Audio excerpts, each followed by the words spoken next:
Welcome to Running is Bullshit. I'm Stewart.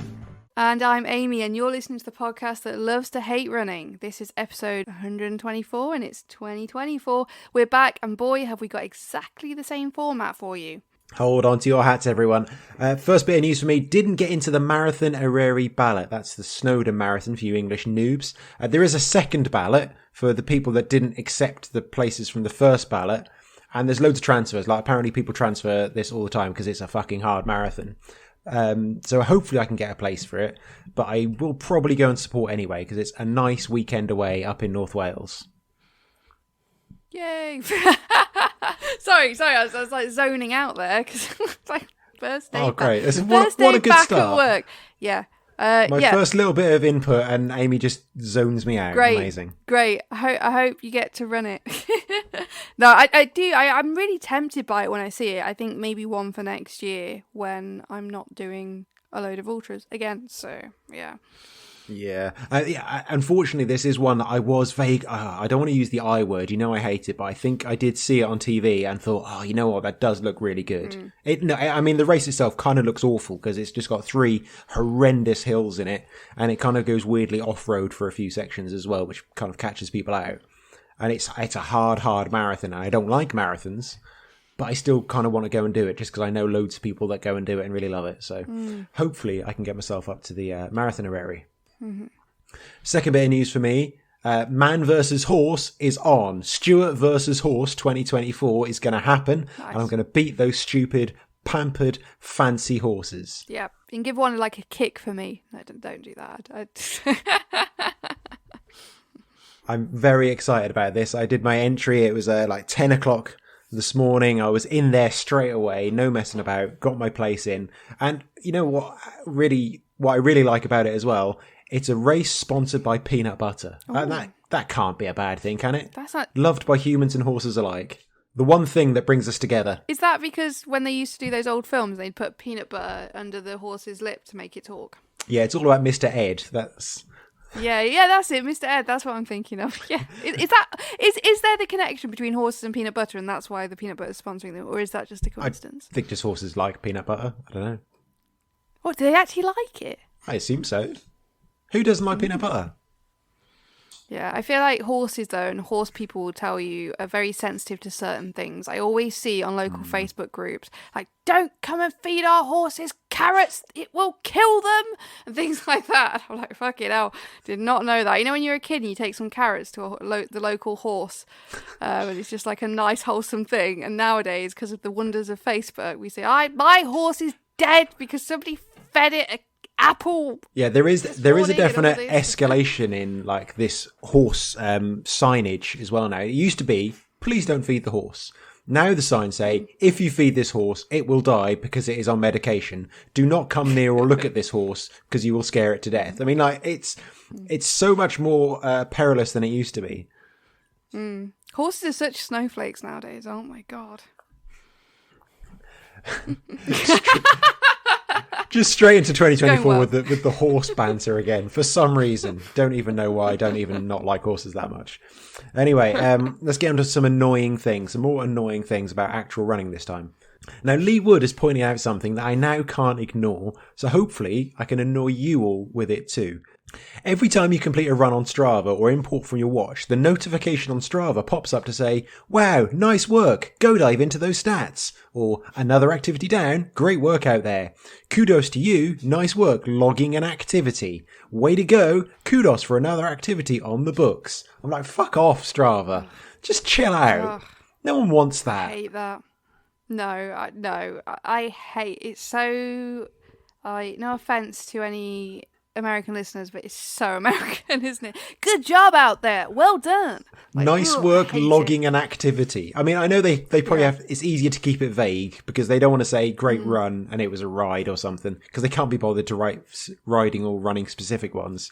But imagine like you get home from a run, Freya says to you, nice work logging an activity, Amy. You'd be like, oh, amazing. Thank you. It's such a normal thing to say. Not where have you been for 2 hours? You said you're only going to be 30 minutes. Another activity down. Yep, that's how I look at it. Just tick it off. Yeah, I always find those cheesy things really cringy. That's why I don't look at it. So bad. Anything for you over the Christmas period that's annoyed you? Yes. Of course there is. I've had something on my mind over the Christmas period, and this is festive related themed running gear. Your socks, your tops, your I don't know, shorts probably as well, but it's mainly the socks and the t-shirts and stuff. And I just don't get it. I don't understand the point, because surely you're only going to be able to wear it like 4 weeks of the year max. Just December, really, isn't it? Yeah, and I get like this Christmas jumpers, and Christmas jumpers have always been a thing. But I feel like Christmas jumpers, you're probably going to wear it for like a whole day, like at work or something, for your work's Christmas jumper thing, and then you're going to wear it again when you go out somewhere, and then, you can get quite a bit of wear out of it. But I don't know, the point's probably moot, because the point probably, people who love their festive running gear will probably say, yeah, it's just the same as like getting a Christmas jumper. There's just something about it I feel like is a waste of time. Like an absolute waste of time. Like, no one cares if I've got little Santas on my socks at 6 a.m. when I'm out for a run. Like, do you know what I mean? It doesn't make you feel festive and full of the joys of winter?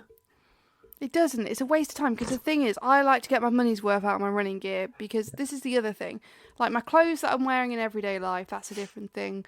Invest a bit of money in, people are going to see me, I want to look, I sound like a right knobhead now, but like, you know what I mean? Like, but your running gear, it's going to get all sweaty and stinky and dirty, and you're only going to be wearing it for like, max, like 3 or 4 hours if you're doing a really long run. Like, I will pay as much as I need to get the job done, but other than that, I am not really bothered about running gear. I'm really not bothered. It gets the job done. So the idea of going out and buying themed festive gear just seems like a waste of fucking time and a waste of money. Yeah, it's like Christmas socks generally. Like, my mum will always insist on buying me like Christmas socks, or like Christmas slippers, Christmas pajamas. Like, you can only wear them a few weeks a year. What am I doing with the rest of the time? I haven't got like a shitload of wardrobes to put them in. I haven't got a big boomer house to store all this stuff in. So yeah, I don't know what to do with them. I think it's a bit sad you can't wear Christmas socks the rest of the year. I mean, I still do wear Christmas socks the rest of the year just because they're, in the rotation. But yeah, Christmas running gear, yeah, I kind of agree. I mean, obviously I agree, because it's just a miserable, stupid thing that we're going to get annoyed about. Yeah, definitely. Speaking of Christmas, 22 downloads on Christmas Day. So shout out to those guys who are looking for something to do and thought, I'll just download a back episode of a podcast, I guess. I don't know. New phones, maybe? Just do maybe bit of subscribing while they were there, but thanks for that, guys. And to be fair, not everyone celebrates Christmas. It could be, your Jewish person, your Hindu person, whoever, just going about their every day on that. Or just day, someone with no friends. Yeah.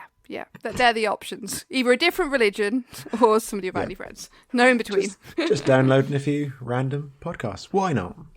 Thank you. Let's catch up on the last episode. So we asked for strange things you have gotten for completing a race, and you haven't disappointed. So Claire Flint said, you get a trout from the Winkle Trout Race, which is why I have never done it.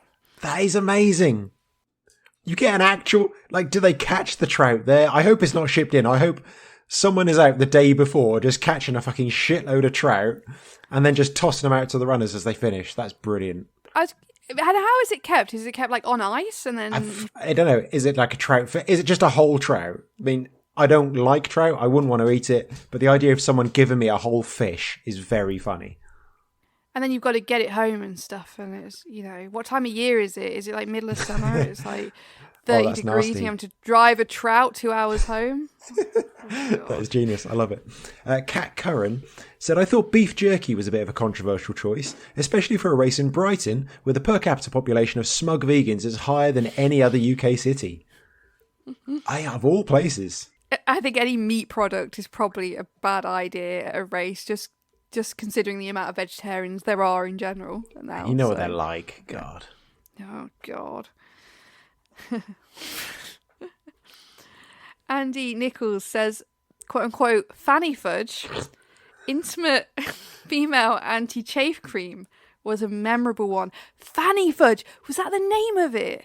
That is, yeah, I think that was the name. I mean, I'm sure excellent product, and I'm sure useful for around half the runners, but handing it out to all runners is kind of a bold move. Yeah, and also, I don't know, I feel like that doesn't need to be gendered. I feel like even if you're putting it down there, as long as it's, you could have anti-chafe cream for men and women, and it would work work fine. I don't think you're not putting it inside of you, so it's going to be fine. Like, hasn't got the funny name though, has it? No. They saw an opportunity and they ran with it. Amazing. PFM Coaching, whoever that is, said, I got a sample of a certain brand's energy product. Opening it broke a tooth, which sometime later resulted in an infection, which became an abscess, which became pericarditis, which became multiple hospital stays. Won't be buying their products. That's great. That chain of events is crazy. But also, what was the energy product that you broke your... Like, how did you break your teeth on an energy product? Like, most energy stuff is sort of, like, easy to ingest and chew or drink. I assume it's just like a gel packet. They've gone to rip it with their teeth and just bash the teeth together. But I think that was possibly something waiting to happen rather than that particularly energy product. But that's pretty bad. But I just love the idea of, like, not buying those anymore. Yeah. Oh, and possibly the ultimate one is from Jen Danger Harding, friend of the podcast, who got a vibrating cock ring at Mayhill Massacre. What? Oh my goodness. They defended their decision, saying it was good marketing as everyone was talking about the race, but probably for the wrong reasons. She said it was particularly funny for us as it was our club champs and the delight of a 75-year-old married couple having two to try out. Amazing. I just have no words for that. But you're right. No, you'll talk about that. I think she said this was 2015-16. Still talking about it. You would absolutely never forget that one. I feel like somebody could legitimately be really offended. Like, some people could be legitimately really offended by that, though. I feel like they're treading a fine line of people really kicking off about that. Like, how dare you? I think you'd say, oh, well, just don't use it then. I'm just thinking what else you could find uses for if you don't need it for those reasons. Like, I feel like, is it something you could maybe re-gift for Christmas or something? I don't know. Or perhaps you team up with the race that did Fanny Fudge. So half people get Fanny Fudge, half runners get cock rings. Everyone's happy. Love it. Love it. Ooh. On to tea. So we've partnered with Bird and Blend Tea, which means we'll tell you what tea we're drinking. And if you like the sound of that, you go to runningisbs.com/tea, click on the links and buy tea if you would like to. What are you drinking tonight, Stuart? I've enjoyed a very nice Vicky sponge cake tea today. That's a black tea with a bit of like fruit and a bit of like vanilla to make it taste a bit like a sponge cake. So that's a very nice thing. That's a nice, straightforward, nice, normal-ish black tea. Vicky sponge cake. Excellent. How about you, Amy? That sounds like a good one. Yeah. I have Jaffa Cake matcha. So I'm still... Oh, hello. I've opened up all... Yeah, I know. I've opened up all the doors in my matcha calendar, but obviously there is way too much matcha to have one each day. So I've got 25 different types of... Well, 24 different types of matcha, and at the moment I'm drinking the Jaffa Cake one. Very nice. It does taste like Jaffa Cakes. It's quite tangy. Yeah, it's a good one. Very exciting. What have you been up to? We've got loads of that have happened over the last few weeks. Oh, yes. Well, just one thing for me, really. Just lots happened at this one thing. Of course. So yes, of course. So I had the Celtic Trail Half Marathon, which was just before Christmas. It was like the Saturday before Christmas. I haven't done this race before.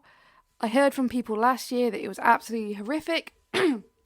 Mainly because last year it was sort of sub-zero temperatures, ice everywhere, snow everywhere. So I think people... it's gained a bit of a reputation from that year. So I was sort of expecting it to be really, really bad. It wasn't. It was fine. It was just like drizzly this year. It wasn't. The weather was absolutely fine. So the half marathon route was linear. So I had to get a coach from the finish point where I parked the car to the start point. Never had to do that before. Was absolutely horrific. Felt like I was going to vom the entire way. Like, absolutely. I don't normally get car sick, but the first bit when we came out of the Dare Valley Visitor Centre area was going through Aberdare and these really windy roads to the point where at one junction the bus driver was narrowly missing this sign, which was sort of on its edge a bit where other cars and buses and trucks and stuff had hit it. But it was like that thing that you get in those sorts of towns where you're going downhill and making lots of sharp turns, which just sent me over the edge. I got off and I thought, I'm gonna like vom right here. The bus also smelled of sick, so I think somebody had already vommed. And I guess it's been a long time since you've been on the peasant carriage as well. It is. So I wasn't quite used to it. Yeah, it was a really nice route. I enjoyed the route. It was quite challenging in terms of the elevation, also the terrain. Like there was quite a few bits that, because I'm a complete wuss, like I walked because I'm just, well, it's not just about being a wuss, it's the fact that I always fall over. So I walked. It's probably actually sensible, really, isn't it? Yeah, it would be quicker for me to walk than run and fall over and have to pick myself up and stuff. So it was quite challenging in that sense. There was quite a few sections that were really rocky and stuff, and the trail wasn't great. But yeah, overall, it was a really nice route. I went down some of it. There were some really steep bits that I just sat my arse and slid down because I thought save the trouble. But the funny thing was, there was some really boggy bits as well, and I was sort of going around the edge of this really boggy puddle, and we sort of gone up on the side of the path, and to get back down, and because I'm little as well, it was quite a big slippy drop. So I thought I'm just gonna like literally just slide down on my bum because I will just slip down anyway. As I was sliding down, this guy behind me went, "Oh my God, are you okay?" Like that, thinking that I'd fallen down this thing. And he was like rushing over to me. And I was like, no, I meant to do that. That was a tactic that was planned. I've not fallen down. Also the whole way around. So I ran it with Dowie from our club. It was fantastic because he's run it before. But the whole way around, him and other people were telling me there's this really awful descent at the end. You know, and I think it was about 1.5 miles from the end. They kept going on and on about there's this really, really horrible downhill and it's really difficult and da-da-da. So in my head, I'm like, oh my goodness, that sounds horrific. And I kept saying, I'm just going to slide down on my bum. Like, I'm not going to be able to manage that. I got to it. It was absolutely fine. I think it was because last year it was like snowy and icy, and it is pretty much a sheer drop on the other side. Like, it's this bit of trail with a sheer drop. I think it probably seemed more treacherous than it was last year because it was the weather was worse. But yeah, it was absolutely fine. I mean, if it's you saying that as well, it must have been pretty straightforward. It was fine. Yeah, it was absolutely fine. I thought it was going to be a repeat of when we did that fucking Raven walk and I kept slipping down those stupid downhills with all the loose rock. That's what I was imagining because that was horrific. That's absolutely fine. But no, it was just like a nice descent on quite nice grassy trails. So I love the way runners can exaggerate anything into anything. Oh, but it was multiple people, like the whole way around. It's like, oh yeah, it's a really tricky bit at the end. It's really tricky, and I was like, fucking hell, if they think it's tricky, like I'm definitely gonna find it tricky because I'm rubbish at this. Also, right at the end, so I did a fair bit of walking, like I said, because I'm not very good at running on like tricky terrain. So right at the end, you come down this massive hill, and the part of the hill just before you get to the flat was like really muddy and stuff, so I was just taking my time down it. And then I got to the bottom and it was like flat tarmac for like the final few hundred meters. So I was like, right, I can finally run. And I had all this energy in my legs to run. So I started sprinting. And some people that had overtaken me on this hill, I started sprinting past, like really sprinting. But I think because I'd just been having caffeine all day and I'd been out for 4 hours, I suddenly had some sort of like blood sugar drop or something, and my vision started tunneling, and my legs started feeling wobbly, and I felt really unwell. Is it just because you started running for the first time? Oh, I started like properly fucking sprinting. But I think if I'd have been like doing an ultra where I'd been eating and stuff, and we'll get onto this in a minute, but if I'd been doing something where I'd been eating and stuff like that, like, you know, I probably would have been absolutely fine. I think it was just one of those things. I get blood sugar like drops sometimes anyway, like issues with my blood pressure and blood sugar. So I think it was just one of those things. But because when I overtook people, they were like, "Wow, sprint finish, go on." I didn't want to seem like a dick, like sprinting past them and then slowing right down. So I just had to hold on for like the whole way until I turned this corner before the finish line, and I just like slowed right down at that point. But yeah, I honestly, I felt like I was going to die. But I also felt like my pride will not let me slow down now. Will not. My vision was literally tunneling. I was looking through some like dots in my eyes. I love that you start running for the first time and like you get lightheaded and you can't handle it. Yeah. Amy broke into more than a light jog and just couldn't take it. Yeah, I just sprinted. And I was like, oh god, that was awful. But yeah, so. Finally, and I want to talk about the biggest thing at the race was the frazzle incident. The frazzle incident? There was a frazzle incident. Oh, God. Okay, so I need to explain this. This is almost like my press conference. So, run, walk, crawl, if you're listening, because you guys, they're the race organisers. If you're listening, this is my apology and my press conference about the Frazzles. So there was multiple aid stations along the route, even for the half marathon, because there was an ultra and a marathon, and then the half marathon as well. So there's actually 3 aid stations for this ultra, for this half, which seems like a lot, but it was, like I said, for the ultra marathon and stuff. So when we got to the first aid station for us for the half marathoners, it was like really chaotic, because at the time we got there, because the other races had set off a lot earlier, it was sort of everyone was coming to this aid station at once almost. So it's a proper bottleneck. There was like the half marathoners, the ultra marathoners.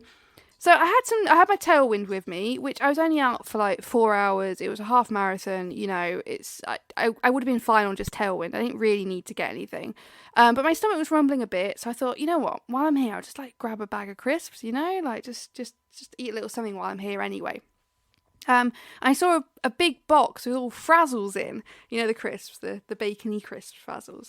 And I just assumed they were like the snack size ones, because every other race that I've done that have had aid stations, obviously a lot of them have been Pegasus races, so I'm used to that, but other races as well, since COVID, they've all given you like snack size things that you grab, rather than putting your hand in like a big communal thing like they used to, which makes sense.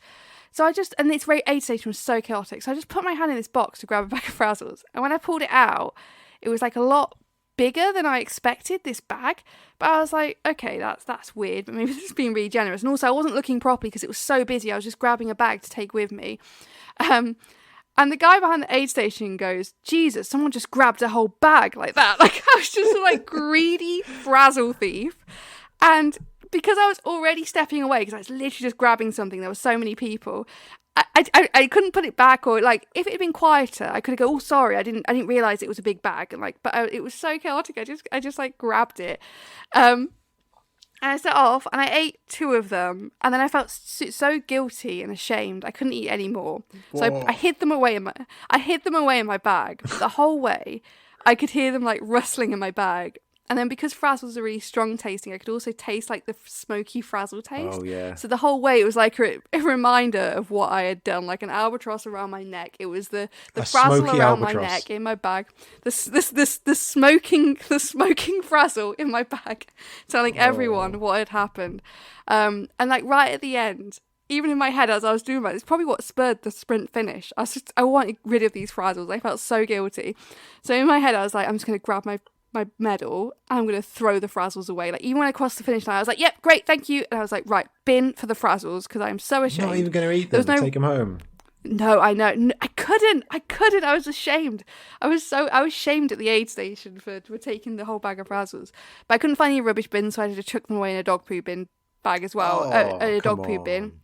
I know. And it was like it was still on the course as other people were finishing. So like people were coming past, and I was like hastily trying to chuck away a whole massive share bag of Frazzles. But the funny thing was as well, at the second aid station, I was just going to go through, because I was like, okay, I've already had the Frazzle instant. Technically, I don't need any of the fucking aid stations. I've got my own water and stuff. Like, I don't need aid stations. So the guy goes, as I'm just passing through, he goes, oh, don't you want any food or anything? And I go, oh, no, I'm just doing the half. And he was like, oh, all right then. Like, I was so fucking arrogant. Like, I don't need your aid. Like, whatever. Like, I was some elite athlete. But little did he know, I didn't need any food, because I had a whole fucking bag of Frazzles in my bag, Like, don't worry, I've taken the food. So yeah, that was my already took Frazzle more than your shame. fair share of food.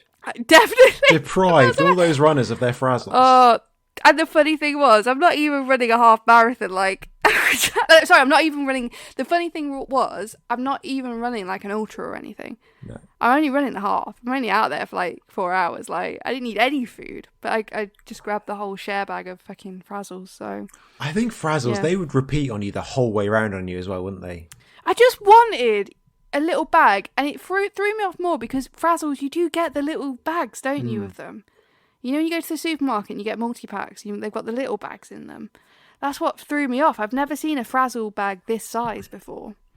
It was massive. I would love to know, there is a marshal out there with a similar story with a different outcome. Yeah, like, oh, this half marathon runner came through and just grabbed the entire bag of fucking Frazzles. Just grabbed the whole bag. Like, Jesus. So yeah, but if you're listening, run, walk, crawl, this is my apology. I am sorry. I did not realise that I was grabbing a whole bag of frazzles. There was just confusion at the aid station. I'm sorry. That's it. This is why you shouldn't be allowed at races. I know I keep encouraging you to do more different races, but then I just regret that because I feel this is going to reflect badly on me. But the thing is as well, like, there just needs to be some guidance across all, like, best practice across all races. I don't like somehow you've got to reach into the communal fucking plate, and others you get given like little individual. Like, it's so confusing. I can't be working that out.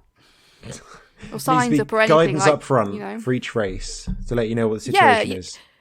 When they send you that pre-race information, they need to say things like, "Don't take a whole fucking bag of crisps. There are little bowls where you just reach in and touch all the bowls that everyone else has been touching when they've been for a piss and touch their dick and stuff, and you go and touch those same crisps." You know what I mean? Like, that's what the sign should say. It's like the nuts on the bar. You don't ever go for those. Yeah. Never go for the free nuts. You don't go for the communal frazzles. You just don't. I was just being health conscious. You hide them in your bag and stick them in dog poop in. Yeah. I did see somebody who ran the same race as me got COVID a few days later, and I was like, you know what? That's fucking the communal frazzles. That is patient zero. Fucking hell. How do these things happen to you? Yep. Anyway, what have you been up to? Well, nothing. I mean, nothing aside that. All I did was win a race. You know that last Canicross race I was talking about, going in the Forest of Dean? Mm-hmm. Bloody won it, mate. Just bloody won it. Congratulations. I mean, I was second, technically, but because there's a woman finished first, I was first male, but this woman, it was a 5-mile race. She finished more than 5 minutes ahead of me. This woman was proper. I mean, that is a minute a mile quicker in like nasty, rough, hilly terrain. So she was proper. And I was the first man. I was well happy with that. Nice.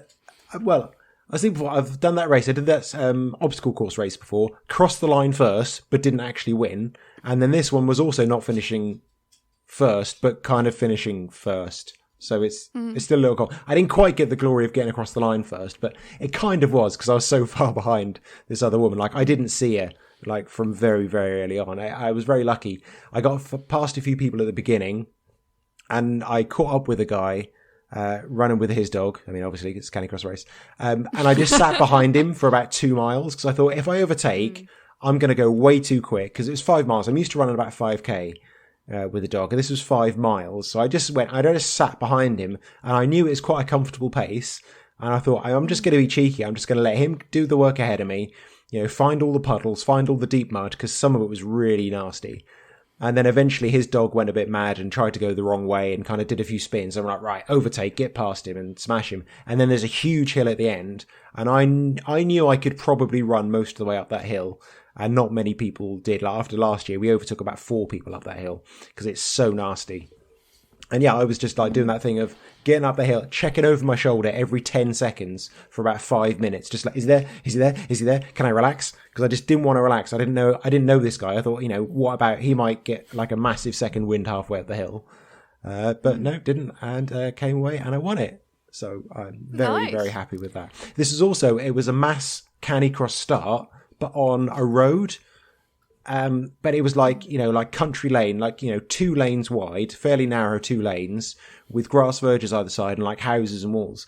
And it was just like straight down this lane for about 400 meters of about 40 runners and dogs. And it was absolute fucking chaos. It was mad. I've never done something like that. It was just, everyone just, obviously everyone starts so fast on a Canicross race. And I just got really pinned in because there's 2 runners either side of me and then their dogs on like, you know, 1.5, 2 meter lines, and there's just nowhere to go. You just have to kind of stay in the middle and hope your dog doesn't jump to the side or has a little look to the side. It was just absolute chaos down this kind of sprint start and then into a really narrow section down into the woods. But yeah, absolutely love that. Hung around because I was at that, you know, I went over to the marshal then. I was like, oh, is there prizes? I just want to double check if I need to hang around. And there was, but luckily, I've got family in the village, so we went back, got changed, and then could go back for the prize giving later on. They did the Canicross prizes first, which is great, so I didn't have to hang around for all the rest of it. But as it turns out, Oh no, there was a big table of like, your chocolates, wines, beers, ciders, all that kind of stuff, biscuits. So I went over, had a little quick look because I didn't want to be put on the spot, because I didn't want to be one of those ones where they say, just pick something off the table. And then you go, and then you pick up something you don't want. So I had a little look. Okay, I scoped out some things. But when I went for my prize, they were giving out stuff instead. So they were giving like these little bags of like specially made stuff, because the person who donated the prizes, actually made and donated the prizes, was this woman who won. So she's obviously got like a bit of a business. Smart thinking. She's got a business selling like dog treats and shit. So she bagged them all up, donated them as prizes, and then said, no, it's fine. You can have my first prize. So I got the first prize bag. I was like, great, that's lovely. Stood there, did my little photograph, went in the bag, all dog stuff. I was like, where's my stuff? I want some treats. Everyone else, all the runners are getting wine and chocolate and biscuits and cider. I've got dog treats. I'm like, that's good for him, but where's the Stewart treats? Yeah, exactly. That was quite upsetting. Nice, thank you very much, but also I wanted a snack. Some of the dog treats you could probably eat. Yeah, technically edible. It might take me a while to chew through some of them. Yeah. Maybe that was their thinking. Like, it's probably human grade. You could probably have a little nibble on one. If anyone is near the Forest of Dean, next year, the Christmas tree run in Elwood, can definitely recommend that. It's usually the week before Christmas. Absolutely fantastic race. And for runners as well. There is a running race and a candy cross race. It's fantastic. It's muddy. It's wet. And there's loads of water on the course. What I really love looking at the photos is the kind of people that do a trail run in December in a forest and spend so much effort avoiding the puddles and the mud. I do not understand that. There's so many photos there, people like walking around and tiptoeing around the edges of things. I'm like, just go. It's a trail run in December. It's soaking wet in a forest. Just go through it. You'll have much more fun if you just smash straight through it. It'll be funny rather than spending all that time and energy trying to avoid all this mud. It's mad. So also over Christmas, I did Sheringham Park Run on a hand lead. That's in North Norfolk. Fantastic, beautiful park run. It's got everything. It's got like woods. You go down to see the sea. There's a little bit of sand. There was like a steam train yard there as well. There were steam trains going past. In the summer and I think in spring in particular, it'll be an absolutely beautiful park. But on a dog with a hand lead, awful. Like imagine I had to start quite near the front because it was narrow. I didn't want to have to overtake so many people. And it starts, so the first kilometre is downhill as well. So there's me running with like one arm holding a lead, the other arm like pumping furiously to actually keep me running, but the other arm completely stiff and pulling back the whole time. And just my arm was going dead. I had to swap arms. And I was swapping arms like every minute because my arms just could not take it because they're so pathetic and weak. But yeah, I didn't quite enjoy park run on a hand lead. Doesn't work very well. I still don't agree with all that. I think it's a load of bollocks. I know. I'm still of the opinion of if your park run isn't appropriate for people with dogs because it's, like too narrow, things like that, just don't allow dogs, and the park runs where they are, just allow dogs on the appropriate equipment, I know. It's not going to happen now though, so, never mind. Also, getting into this year, I started being coached. But I was going to say not like properly. I'm not paying anyone. Michael Dark, who did our FKT with us, basically I'm doing it for him really because I think he will enjoy it. So I've allowed him to tell me what to do, which I think he'll really enjoy. So obviously my first session, I ran my fastest ever non-race 10K as my first session because of course that's how he works. It's a go hard or go home kind of approach, and I actually quite enjoyed it. To be fair, it was mostly downhill because of the route I did, but that's a good start. I'm actually feeling fairly fast at the moment, which is kind of strange because that is the plan, to go for 10K and half marathon PBs. So excited to see what happens with that. Nice. Let's get into some more familiar bullshit territory. We've got some bullshit marketing and just general bullshit running stuff for you. I'd love to know if anyone has got this over Christmas or maybe the January sales. You can have a look, see if these are available. This was sent to us by my new coach, Michael Dark. Fantastic line from Nike. It says, do your best running in all conditions. Made from breathable and soft cotton terry, this towel helps keep you dry and distraction free as you tackle the trail, path or track. A towel. Okay, everyone needs a towel. This is a £70 towel. And also, the website does not tell you how large it is. So I've got no idea. It might be the size of a flannel. For 70 quid... they're giving you they'll sell you a towel. Okay, I've just gone on the website. They've got 23% off, so it's a bit cheaper now if you want to go ahead and splash out. What does ACG stand for? I looked it up. All conditions gear. Oh, so to be fair, for £70, you can use this towel in any condition. But you know what it looks a bit like? And I don't know. Towel. It looks Does it look like every other towel that's ever been made? No, it looks like the fast drying towels, and we buy them for our dogs off Amazon, and they probably cost about £4 each. Yeah, but this one. That's what you want to do. The colour options for this are black and summit white, or dark russet and monarch, which, as far as I can tell, is orange and red, which is a bad combination. This astounds me. And you know with Nike that it's been made by pretty much slave labour. It's been made by somebody who's being paid 11 pence an hour somewhere in some impoverished community somewhere. Like, that's going to be the situation. Mm-hmm. And then they're making these towels and then flogging them for 70 quid to... Yeah. But those two lines I gave to describe this, that is literally all the product description there is on this. There is nothing else to tell you anything about it. Again, not even the size. And I just love the fact that say distraction free, as if you'd be running on your run and be like, oh shit, I hope the towel's going to do the job when I get to the end. Oh god, that is really going to, that would ruin the whole run. But I'm wondering whether the towel is for carrying with you on the run. Like you get like a bit sweaty, just carry an entire towel. Of indeterminate size. Yeah, you could wear it like a cape, I guess. Could do. Well, for £70, you might as well show it off. Yeah, that is... Who's buying this shit? Who's buying this Mugs. shit? Speaking of which... If you're listening and you bought it, you are a mug. Speaking of bullshit, Amy, tell us about the Puma Fastroid. Oh my goodness. These need to be seen to be believed. Here we go. So the copy for it reads, the Fastroid brings the Run Puma DNA to high fashion. The fuck does that mean? We've taken our premier running tech and recontextualized it through a maximalist, overly technical lens. This screams like a student trying to do an essay the night before using the thesaurus, trying to reach the word count, doesn't it? What is this shit? The sole features exaggerated volumes of our Nitro, trademark, elite foam that are presented in a wave, while the engineered Ultra Weave upper is reinforced with pure tape. Power tape? Powered. Oh, it's missing that. I'm doing like a Welsh, like the W is a different sound. Yeah, I guess they're just missing out the O and doing and the E. This is like, we've talked about, I believe it was maybe on one of our live shows, we talked about a similar pair of shoes that had like a split sole with a gap. So it almost looks like a pair of high heel trainers. There's like a slight gap between the heel and the front, but you can see the carbon plate running through it that kind of joins them together. And they say it's exaggerated volume. So it's like massive chunky trainers with a weird gap in. Makes it look, I don't know, almost like a weird kind of hoof to me. And they are over £300.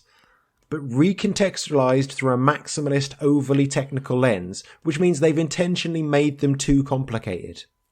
That's what that means. And they're saying they're bringing it to high fashion. When is Puma high fashion? When has it ever been? When will it ever be? They're a pair of white trainers, essentially. There's nothing high fashion about a pair of white trainers. Yeah, I feel like if I wore that, I'd break my fucking ankle. Almost certainly, yes.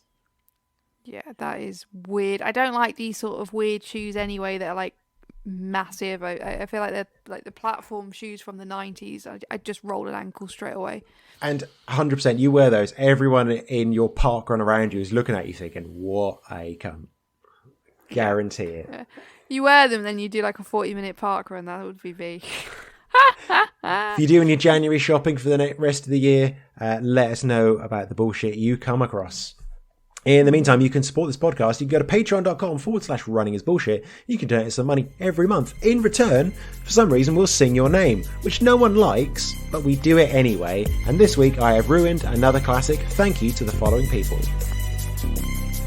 Martin Kaplan, Matt Lees, Jet Lambert, Nikki Genders, Ruth, KP, Viola Grep, Graham Hackland, Liz Reese, Charlie Nevis and Matt Burrows, Ian Thompson, Sherry Kinnison, Dawn Shepherd, Karen Blay, Elliot Lyne, Claire Dean and Nikki Jones, Daniel Braun, Brian Simpson, AP, Maria Wicks, Derry, Catherine Fenton, Sherry Grubbs, Carl Fleming, Steve Robson, Tony House, Shambolic Adult, Gail Seal, Angela Foster Swales, Matt Jozioski, Benny Simpson, Matt Garner, Spencer Aldridge, Cheryl Curran, Alice Newstead, Gabby Thomas, Naya, Paul Hebert, Luke Daniel, Noms Dawson, Jonathan Carter, Ian Hales, Amanda Murray Hind, Victoria, Dick, Debbie, Hurley, Kiara Evans, Jenny, Tamas, Ebby, Stuart Stevens, Matt Caffin, Rachel Bullmore, David, Yellow Mag, Cecil, Rich Skirm, Larry Warren, Sandra Heinz, Rachel Bentley, Andy Robbins,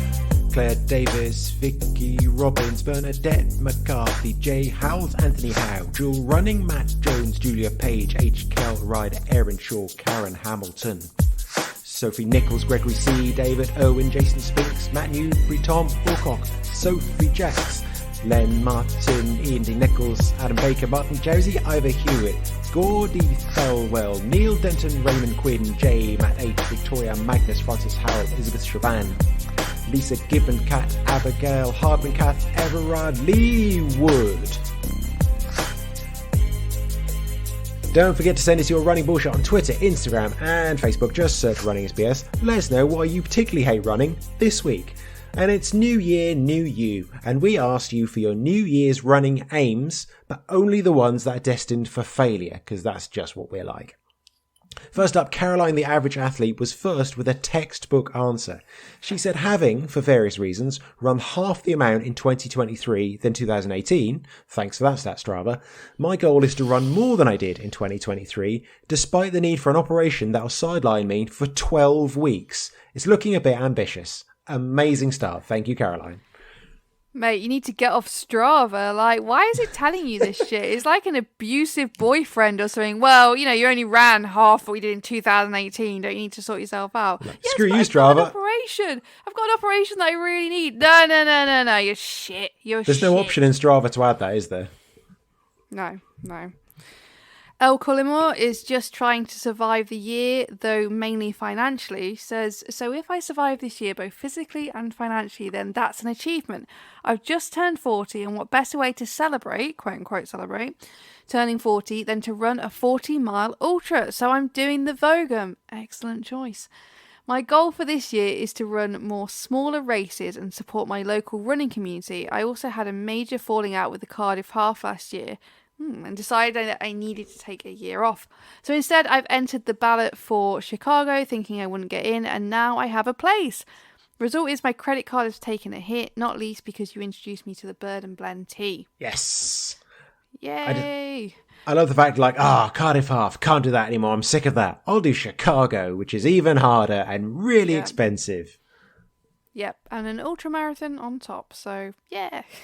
What fun you're going to have. Grim Down South says, I've got a target of running every day in 2024. The worst part is I'm only doing it to get a virtual badge, which has to be about the dumbest reason to do anything. Probably won't even make it through January. Mate, like, I tell everyone this when they say they're doing a run streak. That's how I got really injured and was injured for 5 years. So just approach with caution. Yeah, well, Jen Donga Harding says she's running every day of January as well, but she failed on day 2 because of the wrong shoes. So she That's says. That's such an excuse. Did she, like, go out in high heels and was like, oh, shit, I can't run now, can I? Such a Jen reason. Yep. Scott Roots says, I've been out with an injury for the best part of 4 months, and I'm convinced I can still beat my 2021 marathon PB by 25 minutes to get a good for age for London for 2025. I think that qualifies as a stupid bullshit target. Amazing. 25 minutes. Hilarious. Claire Allison, I'd just like to be able to run this year, having spent most of last year not running due to a torn meniscus and having various body parts surgically removed. I am living vicariously through my boyfriend who is doing an ultra where you have to carry a 4-kilo cannonball. Of course he is. What? Hold on. What? There's two things to talk about here. Firstly, various body parts surgically removed. I feel like that needs more context. Yeah. Secondly, what is this ultra where you've got to carry a 4 kilogram cannonball? Well, I don't care because I'm not doing it. No, but also like that's random, isn't it? Because 4 kilograms, it's not that heavy, but would really get on your nerves in an ultra. Like it's an interesting. It depends weight. how you have to carry it. If you can jam it in your bag, maybe. I mean, my whole bag, I think, with my ultra weighed like 5 kilos with water. So having that extra, if you have to just like carry it in your hands, that's quite funny. Not that I'm ever going to do it, but I quite like you're not allowed to put it in a bag. You have to carry it with your hands. That's nasty. That's interesting. I've got to Google that at some point. What is that race where you have to carry a 4 kilogram cannonball? Jennifer Cater says someone who didn't make it to 1,000 kilometers in 2023 and set a goal of 2,024 kilometers for 2024. That's me. I am someone. It's going well so far. I don't know whether it's going well so far. I'm just going to more than double my target for next year. Should be fine, right? What can go wrong? Yeah. And I don't know whether that's sarcasm at the end. That is going well so far. That could be sarcasm. Yeah. It could not be. It could be sincere. I did get over 2,000 kilometers last year, but it took me 6 years to get there after aiming for it for that long. It took me that long to get there. So you're just like, I'm just going to double it. Why not? Patricia Alton says, having not run any distance since November 2022 due to tearing my hip tendons, I'm doing Race to the Stones 100k in July and guess I should do some other ultras or trail events before then. The biggest challenge at the moment appears to be getting out the door. I mean, it's a long way between your door and 100 kilometers, having not run much in the last 14 months. Oh, God. I love all these posts. It just perfectly summarises runners where they're just like, oh yeah, I had this really horrific injury. Something that if you told a non-runner, they'd be like, holy shit. But to runners, it's like, oh yeah, that's normal. I had this really horrific injury, probably from over. I'm not gonna put words in people's mouths, but often they're from like overtraining. Yeah. I can say this myself, doing something stupid like that myself. And then it's like, oh yeah, so now I'm a bit better. I'm going to go and do something stupid again and probably enjoy myself. And it's usually only a bit better. It's not like I'm now fully recovered and I'm going to aim towards this. Yeah. It's like I'm still injured, but I'm going to aim for this. And then hopefully I'll stop being injured by then. Yeah. And I can say that because that is me. That is completely me. Absolutely mental people. Rachel Bullmore said, here's my impossible running target for 2024. No ankle injuries for the entire year. Risky. It's a big one. I already got off to a wonky start by twisting my ankle on the way home from work on the 2nd of January. Less than 100 metres away from my house, just by slipping on wet leaves. Luckily nothing serious, but I've only just recovered from torn ligaments. So your target's down the drain. Yeah, I would say twisting your ankle is an ankle injury, especially if you've got like weak ankles from tearing your ligaments. Can people stop tearing ligaments and tendons and things? It just goes right through me. Yeah. Yeah, you can't set a target to not get injured. That's not a target. That's a hope. That's hilarious though. Like, it's so specific as well. Like, my target is not to injure this very particular part of my body, and then you do it like 2nd of Jan. Love it. So thank you all so much for them. If anyone else has got any stupid targets they know they're not going to meet, or they know are destined to failure, please let us know. Love to hear it. Bullshit running news, bullshit running news, bullshit running news, bullshit running news. Oh, that was almost a tune. Well done. I know. So there's not really been much going on over Christmas in running news, as we might expect. But the big thing that came out was Strava's 2023 global report, where they've surveyed they've analysed data from athletes on Strava, but also they've surveyed people as well to get a deeper insight beyond just the quantitative data. And the big thing was that women don't feel safe. Wow. Womp womp. Things we already know. Yeah. So every year Strava analyzes data from the 120 million plus athletes who use the platform so they can spot trends and predict what lies ahead. Like I said, this year they've also surveyed just under 7,000 of their active members. So it's quite a nice data pool they've got there. That's some nice data to be using, quite accurate and robust. So it found that women are 23% less likely to work out pre-sunrise and 8% less likely to do post-sunset activities. This was from the global data, by the way, across the globe, which is not really surprising. Yeah, 8% is not as much as I would have thought for post-sunset.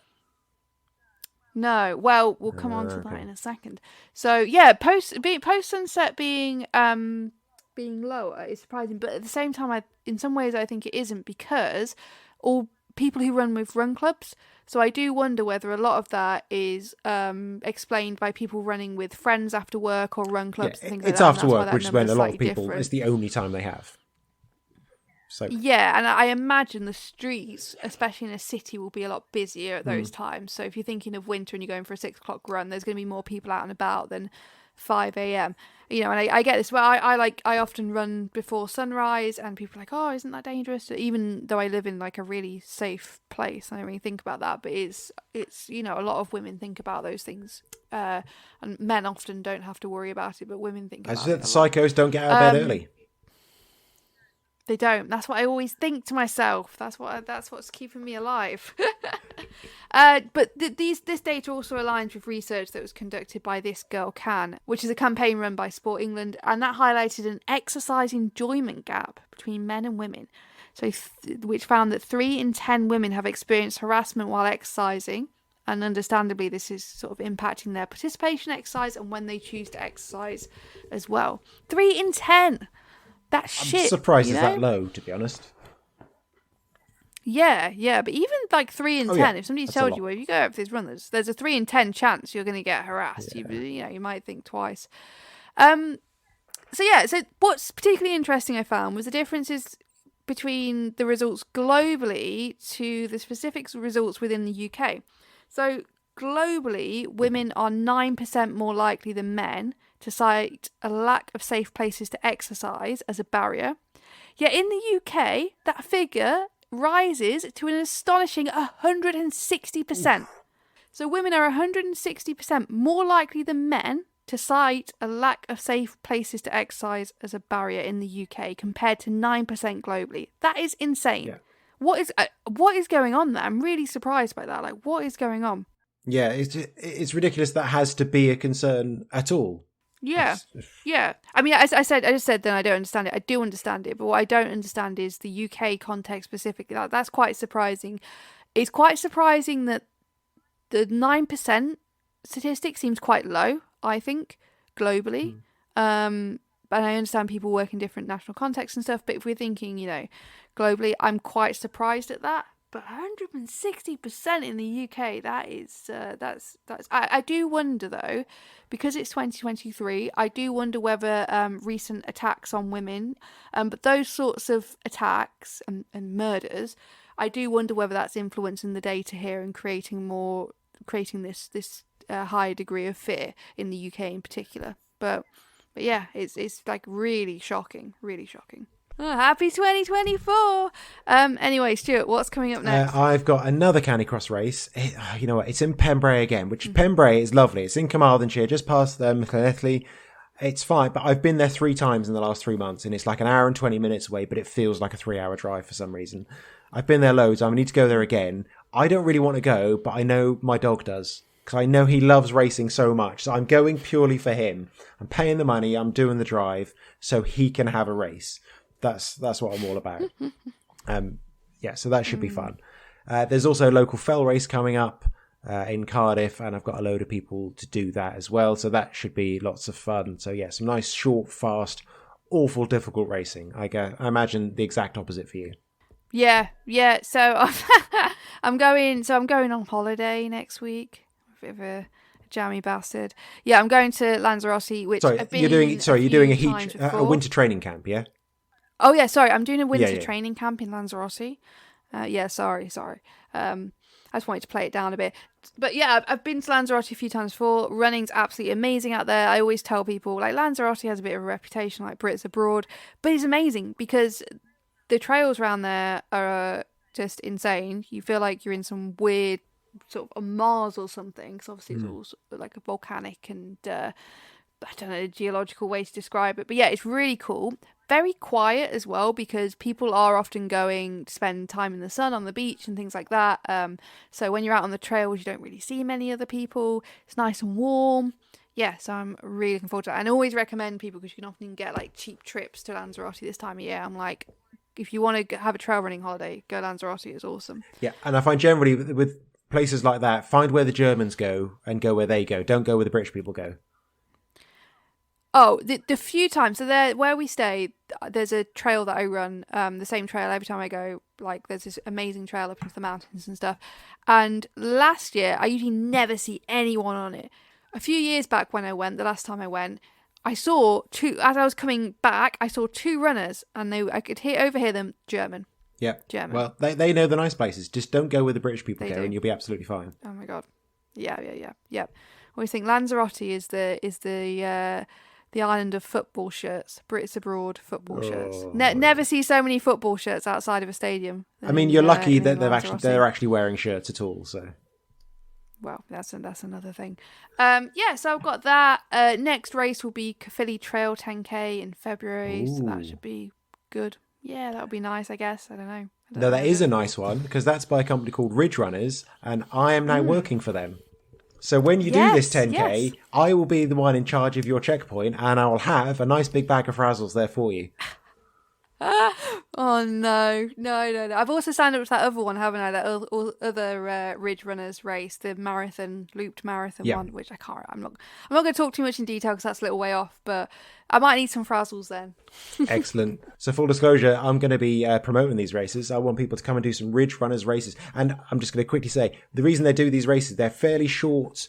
Kind of 5K up to like marathon. I think they will do an ultra as well at some point, but they want to bring the ultra kind of community and feel to shorter races. So like everyone it chips in an ultra, they're all in it together, everyone claps each other in, everyone has a great time.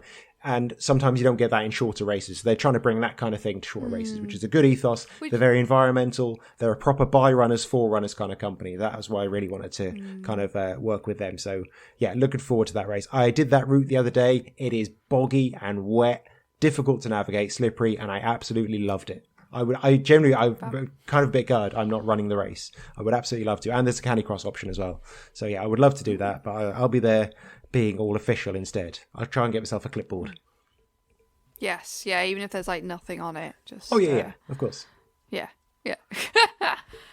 If you've enjoyed this bullshit, please visit runningsbs.com to see the show notes and links from this episode and the whole back catalogue, as well as links to our Patreon, merch store, and social medias. Oh, first one of the year done. Thank fuck. Yay!